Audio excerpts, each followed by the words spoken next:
Halo semuanya, pada video kali ini saya akan menjelaskan salah satu contoh soal kimia mengenai bagaimana cara kita mengetahui suatu unsur itu dapat membentuk senyawa atau ion tertentu. Ya, ini termasuk dalam bab ikatan kimia ya, atau bab konfigurasi elektron seperti itu ya. Dan sebelum saya lanjut ke contoh soal berikut ini, saya harapkan kalian belum subscribe untuk subscribe channel ini ya, karena setiap hari kami upload video. Ada video matematika, fisika, kimia, dan biologi ya. Jangan lupa kalian nyalakan juga notification-nya. Baik, sekarang saya langsung saja ke contoh soalnya. Unsur X termasuk golongan oksigen, tidak dapat membentuk senyawa atau ion. Ya, unsur X berarti unsurnya tidak diketahui ya. Kalau misalkan unsur X berarti dia tidak diketahui unsur apa itu. Ya, tapi dia bilang termasuk golongan oksigen. Ya, berarti oksigen itu dia berada di golongan 6A kan. Berarti semua yang ada di golongan 6A itu adalah unsur X-nya. Kita nggak tahu tapi unsur apa. Bisa saja O, bisa S, bisa Se, ya, bisa Te, bisa Po, ya. Ini termasuk unsur-unsur pada golongan oksigen, ya.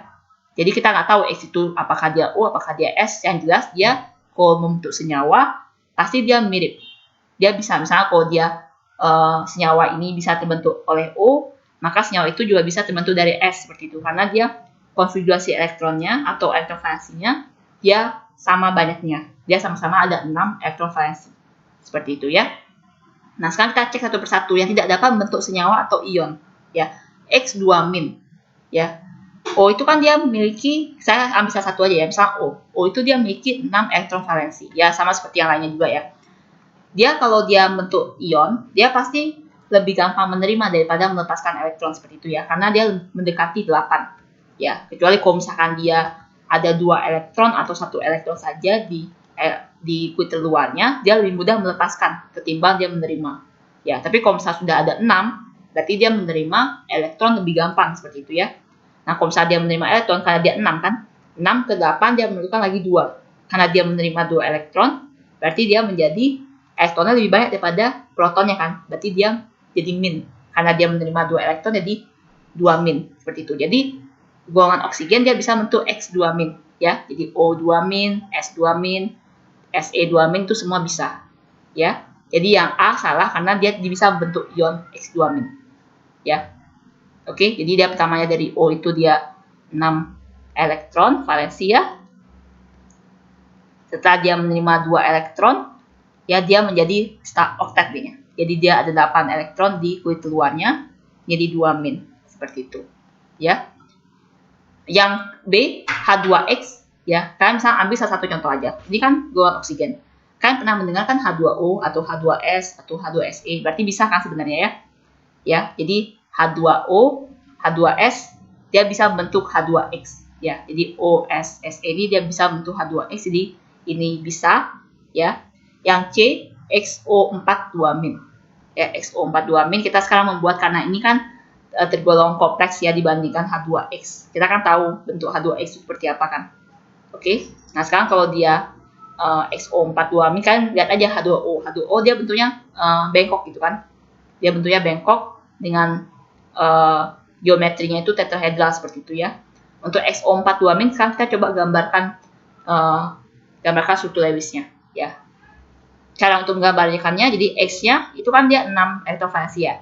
O itu dia ada 6 karena dia ada sebanyak 4 di keadaan 4 berarti 24. Dia karena 2- berarti tambah dengan 2 lagi elektron. Jadi ini ada 32 ya. Ini ada 32 elektron. Dibagi dengan 2 menjadi 16 pasangan elektron.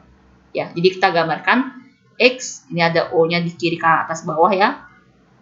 Kita hitung sekarang harus ada 16 pasangan elektron. Ya, jadi kalau saya buat satu garis berarti dia adalah satu pasang elektron ya, mewakili satu pasang elektron. Jadi 1, 2, 3, 4 ya, udah ada 4 nih.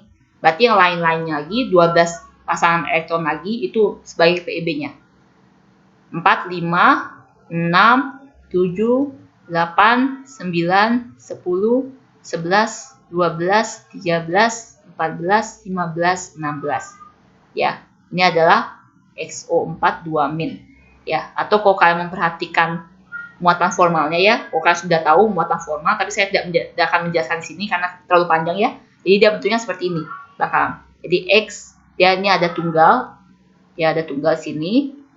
Di sini dua tunggal, ikatan tunggal, dan ini dia rangkap. Dia rangkap dia.